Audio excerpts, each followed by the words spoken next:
Hello everyone, good evening to all of you.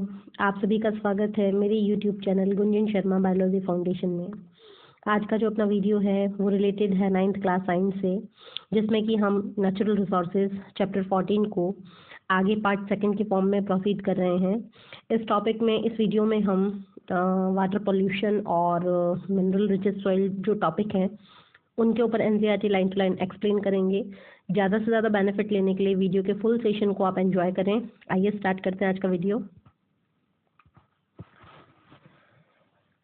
Previous video में जो मैंने बात की थी वो कंटिन्यू आप पे बात की थी कि जो वाटर है वो उसको वंडर क्यों कहा जाता है, कहाँ कहाँ वो हमारे लिए एसेंशियल है और हमें किस तरीके से बेनिफिट पहुंचाता है और उसके एब्सेंस में क्या लिविंग बींग्स अपनी लाइफ को प्रोसीड कर पाएंगे, सस्टेन कर पाएंगे या नहीं कर पाएंगे। इन सभी बातों के ऊपर डिस्कशन करने के बाद में जो बात हमने देखी वो ये थी कि after compiling the results of the above two activities, जो हमने सब कुछ किया उनके रिजल्ट्स को कंपाइल करने के बाद में, मिक्स करने के बाद में, think if there is any relationship between the amount of available water and the number and variety of the plants and animals. तो हमारे सामने सिचुएशन ये आती है कि क्या वाटर के अमाउंट और number of plant and animals के बीच में कोई रिलेशनशिप है या नहीं है।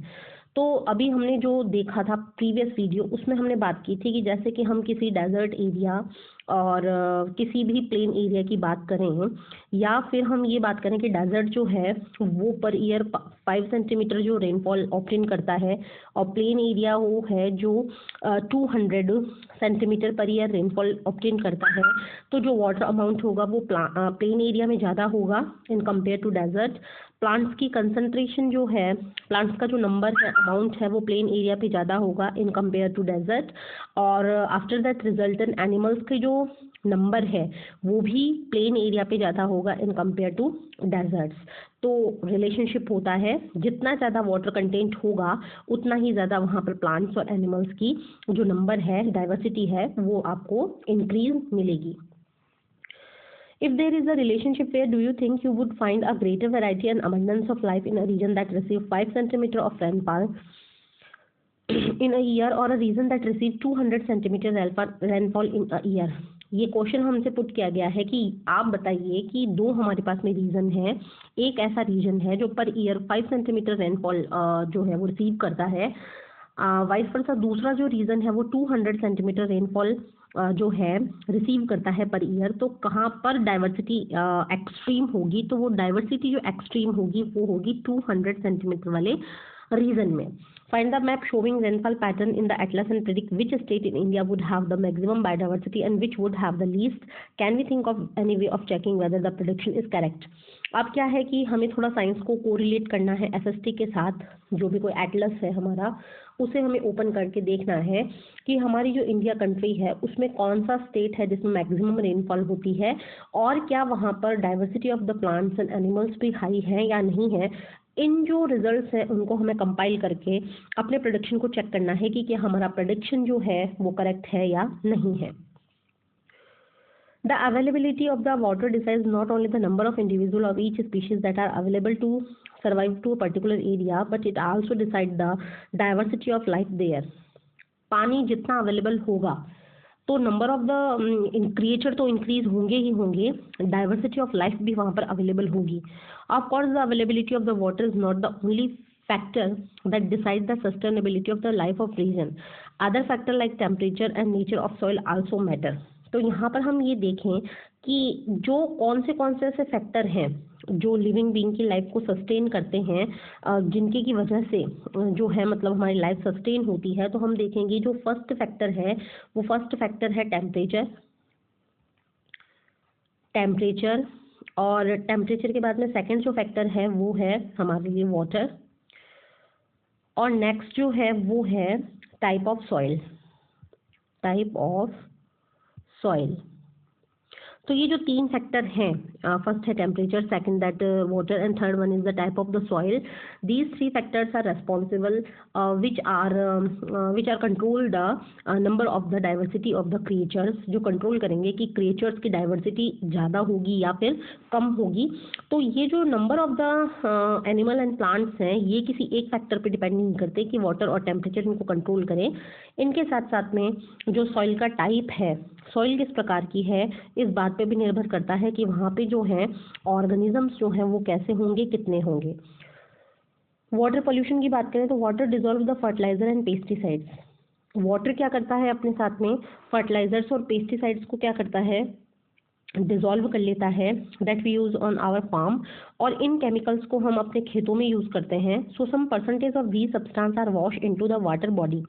तो क्या होता है कि जब पानी रन ऑफ होता है तो ये केमिकल्स भी उनके साथ में वॉश अवे हो जाते हैं और वॉश होकर वो पहुंच जाते हैं वाटर बॉडीज में, जैसे कि रिवर है, लेक है, पॉन्ड है, वहाँ पर। सीवेज जो है, जो वेस्ट वाटर होता है हमारे टाउन्स का, वो भी सिटीज टाउन से निकलकर, फैक्ट्री से निकलकर कहाँ पर डंप हो जाता है, रिवर और लेक्स में, यानी मिक्स हो जाता है। स्पेसिफिक जो इंडस्ट्रीज हैं also use water for cooling in various operations and later return the hot water of water bodies. अब क्या होता है, जैसे पोटैटो प्रोसेसिंग फैक्ट्रीज हैं, इलेक्ट्रिसिटी बनाने के लिए जो फैक्ट्रीज हैं, या फिर अदर काइंड की जो फैक्ट्रीज हैं, वहाँ पर जो कूलिंग होती है, उस कूलिंग के लिए जो पानी यूज़ किया जाता है, तो पानी जो है वो कूल तो कर देता है किसी चीज़ को, लेकिन खुद गर्म हो जाता है, और फैक्ट्रीज से निकला हुआ ये जो हॉट वाटर होता है, ये नेचुरल जो बॉडीज़ हैं वहाँ पर पहुँचता है। अब जैसे कि हम एक बात करें कि सपोज दैट ये कोई रिवर है, रिवर में ये वाटर है, और वाटर का जो टेम्परेचर है वो है 20 से लेके 30 डिग्री सेल्सियस तक। इसमें जो ऑर्गेनिजम्स मिलते हैं, सपोज दैट इसमें कोई ऑर्गेनिज्म है, जैसे कि फिश है मान लीजिए, तो ये जो फिश है ये 20 से लेके 30 डिग्री सेल्सियस पे अपने आप को जिंदा रखती है। अगर इन कंडीशंस में हम किसी भी फैक्ट्री से गर्म पानी को निकालकर इस नेचुरल वाटर बॉडी में मिक्स करते हैं, तो अपने आप ये टेम्परेचर अप हो जाएगा, लगभग ये 80 से 90 डिग्री पर पहुंचेगा, और जो ऑर्गेनिज्म अपने आप को 20 से 30 डिग्री सेल्सियस पर सस्टेन कर रहा था, वो उसकी 80 से लेकर 90 डिग्री सेल्सियस पे क्या हो जाएगी, डेथ हो जाएगी। तो लिविंग ऑर्गेनिजम्स की डेथ होने के कारण इस वाटर बॉडी के अंदर जो ऑक्सीजन का अमाउंट है वो डिप्लीट होता है, और ऑक्सीजन का अमाउंट डिप्लीट होने के कारण इस वाटर की जो है क्वालिटी क्या होती है, खराब हो जाती है, जिसको कि हम वाटर पोल्यूशन के नाम से जानते हैं। नेक्स्ट उसके बाद specific industries also use water for cooling in various operations and later return the hot water in water body. Another manner in which the temperature of the water in river can be affected in when water is release from dams. अब कई बार क्या होता है कि dam से कोई water हमने release किया तो भी ऐसे जो फ्लक्चुएशंस हैं टेम्परेचर के वो आते हैं। The water inside the deep reservoir, जो अंदर की तरफ पानी होता है, बहुत गहरा पानी होता है, वो बहुत ज़्यादा कोल्ड होता है, और जो सरफेस पे पानी होता है वो बहुत ज़्यादा क्या हो जाता है, हीट अप हो जाता है सनलाइट्स के कारण। All this can affect the life form. इस तरीके से क्या होता है कि जो पानी के अंदर एक्वेटिक लाइफ फॉर्म पाई जाती हैं वो बहुत ज़्यादा प्रभावित होती हैं। In these water bodies in various phase it can encourage the growth of some life form.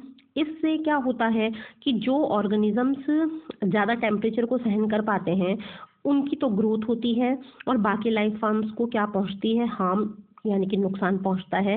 This affect the balance between various organism, और अलग अलग ऑर्गेनिजम्स के बीच में जो बैलेंस था वो बैलेंस इसकी वजह से कहीं ना कहीं पे डिस्टर्ब हो जाता है। So we use the term water pollution to cover the following effects. अगर हम ये देखें कि हम वाटर पॉल्यूशन कौन सी सिचुएशंस को बोल सकते हैं, ऐसे कौन से सिचुएशंस है जो वाटर पॉल्यूशन के तौर पे जानी जाएंगी, तो हम सबसे पहले उस सिचुएशन को देखते हैं जो वाटर पॉल्यूशन के लिए ज़्यादा से ज़्यादा यूज़ की जाती है। इसमें क्या होता है कि अगर हम किसी वाटर बॉडी में अनडिज़ायरेबल सब्सटेंस को ऐड कर दें, अनडिज़ायरेबल सब्सटेंस वो सब्सटेंस होते हैं जिनकी वाटर को कोई रिक्वायरमेंट नहीं होती, वाटर कंपोजिशन को कोई रिक्वायरमेंट नहीं होती, तो या तो डिज़ायरेबल सब्सटेंस को बाहर निकाल लो या फिर अनडिज़ायरेबल को ऐड कर दो। तो फर्स्ट सिचुएशन में हम किसी अनडिज़ायरेबल सब्सटेंस को क्या कर रहे हैं, ऐड कर रहे हैं। This substance could be the fertiliser और पेस्टिसाइड। ये जो अनडिज़ायरेबल सब्सटेंस है ये फर्टिलाइजर या फिर पेस्टिसाइड्स हो सकते हैं, या फिर कोई पॉइजनस सब्सटेंस हो सकते हैं, जैसे कि मरकरी। मरकरी का अगर हम फॉर्मूले की बात करें तो वो होता है Hg। ये जो मरकरी है ये पेपर इंडस्ट्री से निकलता है, और इस मरकरी को हम क्या करते हैं, वाटर बॉडीज में डाल देते हैं। This could also be disease causing organism like the bacteria which cause cholera. ये ज़रूरी नहीं कि कोई मतलब मेटल हो या फिर कोई कंपाउंड हो या फिर कोई अनडिजायरेबल सब्सटेंस हो, ये कोई पैथोजन भी हो सकते हैं, डिजीज काजिंग ऑर्गेनिजम्स भी हो सकते हैं। जैसे कि हम बैक्टीरिया की बात करें तो कॉलेरा एक ऐसी डिजीज़ है जिसे हम कहते हैं हैजा, अपनी जनरल जो भाषा है जिसमें लैंग्वेज है हैजा। तो इसमें क्या होता है, एक्सेसिव अमाउंट के अंदर मतलब डायरिया की जैसी सिचुएशंस डेवलप होती हैं, वॉमिटिंग होते हैं, लूज मोशंस होते हैं, और क्रिटिकल सिचुएशंस के अंदर ये बहुत ज़्यादा मतलब हम ये कह सकते हैं कि फैटल हो जाता है, घातक हो जाता है ऑर्गेनिज्म के लिए। तो ये जो कॉलेरा डिजीज़ है ये बैक्टीरिया कॉज्ड है, बैक्टीरिया बॉर्न डिजीज़ है, बैक्टीरिया से होती है। तो बैक्टीरिया उसके लिए जो रिस्पॉन्सिबल होता है वो बैक्टीरिया है vibrio vibrio cholerae cholerae. Vibrio का वी कैपिटल रखना है, और जो सी है कॉलेरा का, वो सी को आपको क्या रखना है, छोटा रखना है, कॉलेरी। तो विब्रियो कॉलेरी कॉमा शब्द बैक्टीरिया होते हैं जो कॉलेरा डिजीज़ के लिए रेस्पॉन्सिबल होते हैं। तो अगर हमने वाटर बॉडीज़ में किसी पैथोजन को भी ऐड कर दिया तो वो भी वाटर पोल्यूशन के तौर पे ही जाना जाएगा।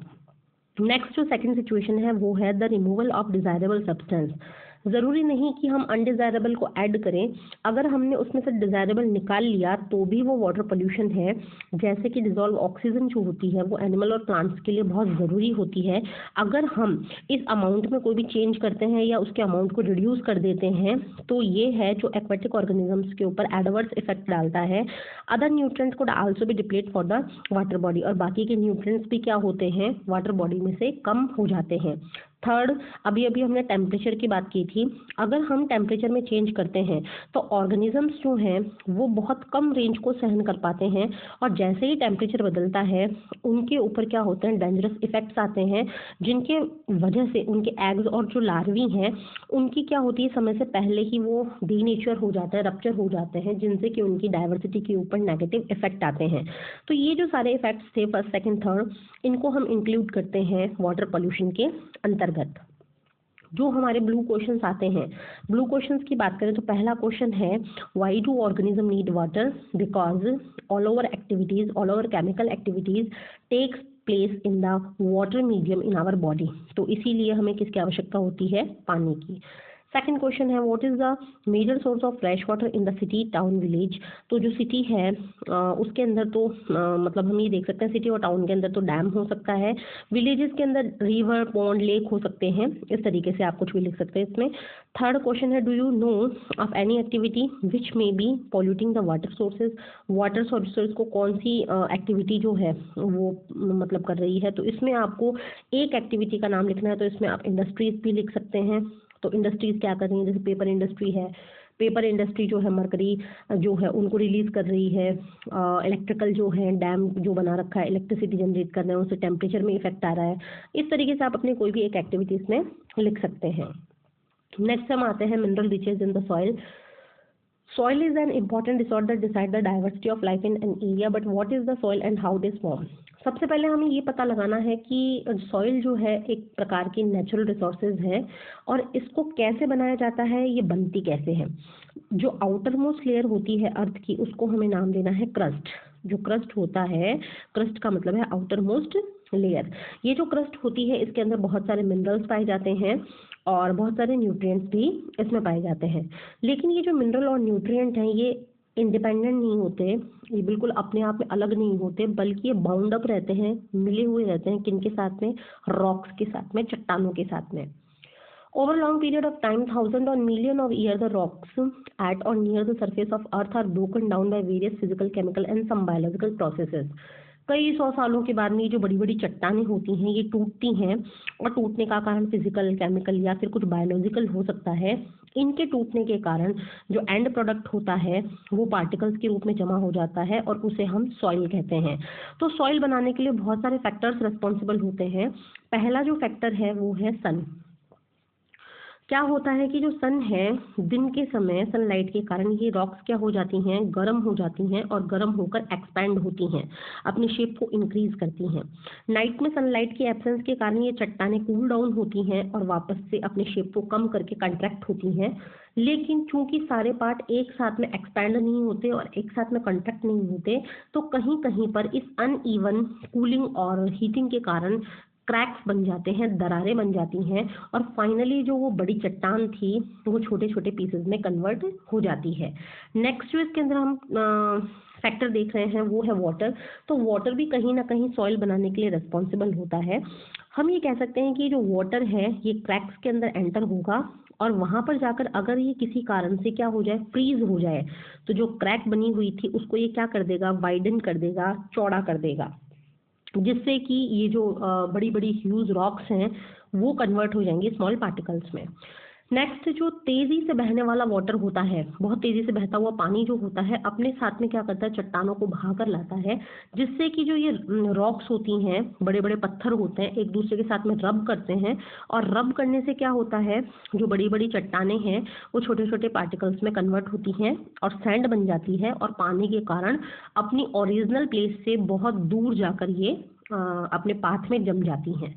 लास्ट जो फैक्टर है वो है लिविंग ऑर्गेनिजम्स। तो लिविंग ऑर्गेनिजम्स क्या करते हैं, सॉइल को कैसे बनाते हैं, तो इसमें जो इम्पोर्टेंट है वो है आपके लिए लाइकेंस। ये लाइकेंस क्या होते हैं, तो लाइकेंस की अगर बात करें तो लाइकेंस वो हैं जो कि सिम्बायोटिक रिलेशनशिप होती है। 7th चैप्टर में मैंने आपको इजीली समझाया था, these are the symbiotic relation. Symbiotic relation का मतलब है साथ साथ में रहना।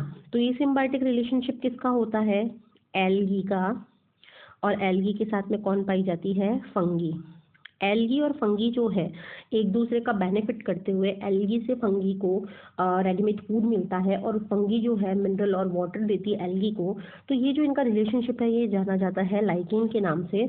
और लाइकेन की ग्रोथ करने के कारण जो ये चट्टानें हैं ये छोटे पार्टिकल्स में टूट जाती हैं। जैसे ही थोड़ी बहुत वहाँ पे मिट्टी बनती है, पाउडर बनता है, फिर वहाँ पर डेवलप होती हैं मॉशेज। और मॉशेज क्या होती हैं, it is the type of bryophyta. It is the type of bryophyta. ये हमने देखा था 7th चैप्टर में कि जो ब्रायोफाइटा हैं, तो ब्रायोफाइटा का एक टाइप तो होता है मॉस और एक होता है लीवरवर्ट। तो लीवरवर्ट को अभी थोड़ी देर के लिए छोड़ते हैं। मॉशेस के अंदर रूट लाइक स्ट्रक्चर पाए जाते हैं, वो होते हैं राइजोइड्स। तो ये राइजोइड्स जो हैं ये उन क्रैक्स में एंटर हो जाएंगे और क्रैक्स में एंटर होके वहाँ पर धीरे धीरे मिट्टी का निर्माण होगा और फाइनली वहाँ पर बड़े बड़े ट्रीज आ जाएंगे। इस तरीके से जो चट्टान थी वो सॉइल में कन्वर्ट हो जाती है। तो सॉइल बनाने के लिए सन और वाटर, लिविंग ऑर्गेनिजम्स, विंड, कहीं विंड भी इसमें आती है। ये विंड हम थोड़ा सा देखना भूल गए, भी देख लेंगे। तो ये कहीं ना कहीं पर बहुत ज़्यादा इंपॉर्टेंट होती हैं। विंड्स के साथ में भी क्या होता है कि जितनी ज़्यादा तेज़ी से हवाएं चलती हैं तो ये रॉक आपस में रगड़ती हैं, रब करती हैं और इससे क्या होता है, सैंड बनती है और वो सैंड एक जगह से दूसरी जगह जाकर क्या हो जाती है, अपने पाथवे में जमा हो जाती है। तो इस तरीके से ये पूरी फैक्टर्स थे जो कि सॉइल फॉर्मेशन के लिए जिम्मेदार होते हैं। अब हम देख रहे हैं, as you have seen soil is mixture. Soil कोई एक कंपोनेंट नहीं है, कंपोनेंट्स का मिक्सचर है। इसमें छोटे छोटे पार्टिकल्स पाए जाते हैं रॉक के। It also contain of bit of decay living organism. इसके अंदर सड़े गले जो ऑर्गेनिजम्स हैं वो भी पाए जाते हैं, जिनको कि हम कहते हैं humus, HUMUS, humus. In addition soil also contain, humus के अलावा जो है इनमें बहुत सारे छोटे छोटे माइक्रोस्कोपिक ऑर्गेनिजम्स भी पाए जाते हैं। तो ये जो सॉइल है ये डिसाइड करती है कि मतलब वहाँ पर किस प्रकार की जो सॉइल है उसमें किस प्रकार के एनिमल और किस प्रकार के प्लांट्स पाए जाएंगे, उसमें कितनी ह्यूमस है, कौन से माइक्रोस्कोपिक ऑर्गेनिज्म है। और जो ये ह्यूमस होती है, humus is a major factor deciding the soil structure. जितनी अच्छी सॉइल होगी उसमें उतना ही अमाउंट ह्यूमस का होगा। तो ह्यूमस का अमाउंट कहीं ना कहीं पे सॉइल का टेक्सचर डिटरमिन करता है। It causes the soil to become more porous. जितनी ह्यूमस होगी उतना ही ये सॉइल क्या हो जाएगा, पोरस हो जाएगा, उसमें छेद बनेंगे। और जितना मिट्टी में लूजली वो पैक होगी, छेद बनेंगे, उतनी ही ऑक्सीजन आसमान से उसमें पेनिट्रेट करेगी, रूट्स को आसानी से ऑक्सीजन सप्लाई होगी। और इससे क्या होगा कि वाटर और एयर ऑक्सीजन के फॉर्म में पेनिट्रेट करेंगे, अंदर चले जाएंगे। The mineral nutrient that are found in particular soil depend on the rock. कौन से मिनरल और न्यूट्रिएंट हैं उस सॉइल में, ये डिपेंड करता है वो सॉइल कौन से रॉक से बनी है। The nutrient content of a soil, the amount of humus present in it and the depth of the soil are.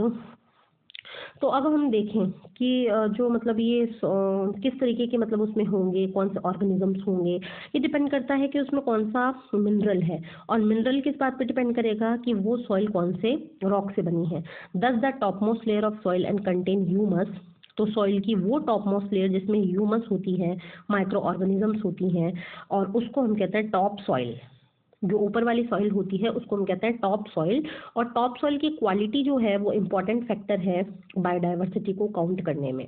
Modern जो फार्मिंग प्रैक्टिस है उसके अंदर बहुत ज़्यादा अमाउंट में फर्टिलाइजर और पेस्टिसाइड्स का यूज़ किया जा रहा है।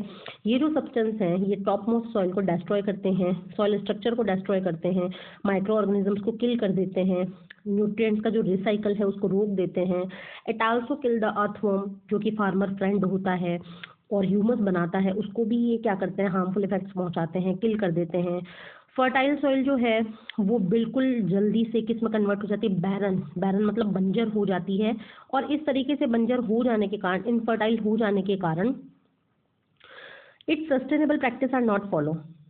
अगर हम सस्टेनेबल प्रैक्टिस नहीं करेंगे, रिसोर्स को इस तरीके से यूज़ नहीं करेंगे कि वो हमें तो मिले ही मिले, साथ साथ हमारी आने वाली जनरेशन्स को भी मिले, तो देखते ही देखते ये पूरी जो ज़मीन है, लैंड है, वो बैरन नज़र आएगी, बंजर हो जाएगी।